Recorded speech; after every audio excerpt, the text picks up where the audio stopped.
Hi guys, for this activity, I'm going to be doing a reader's theater or like a reader's play read aloud. So for this activity, it could either be one-on-one, which is what I plan to do with my tutoring student, or it could be like more of a class play, a class read aloud. So what you're gonna have is you're gonna have a script. Ideally, I would have a printed script. And you are going to have the students highlight their parts.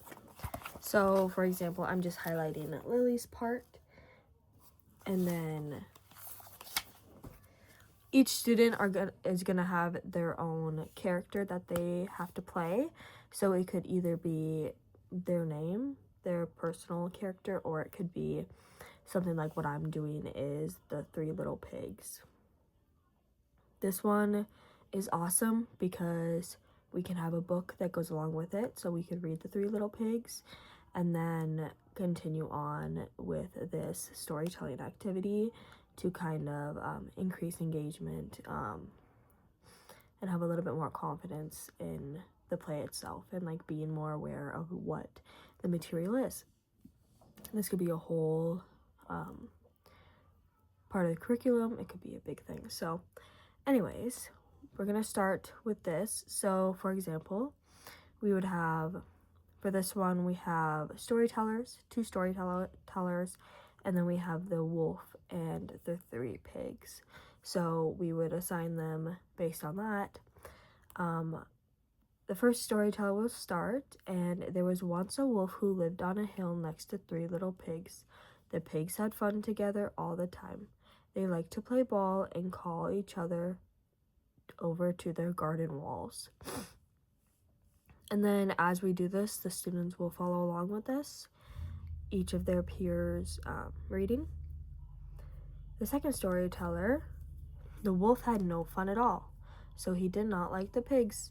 One day he went to the home of the first pig and began to press on the bell.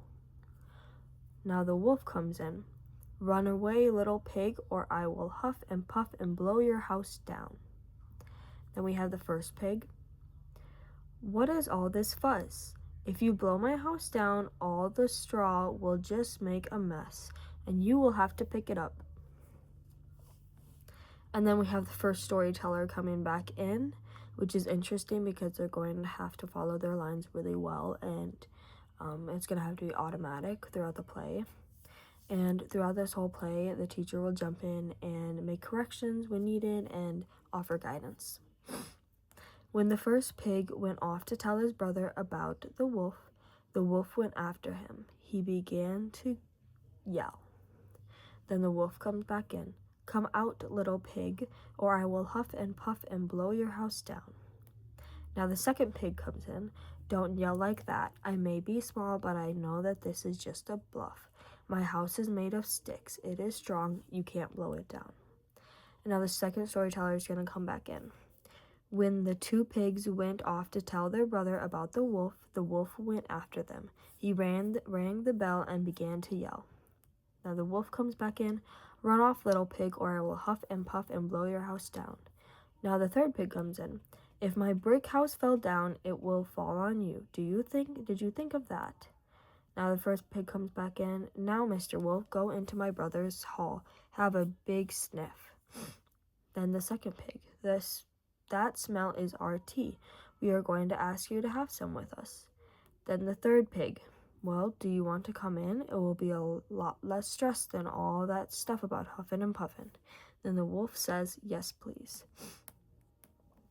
And that's the activity.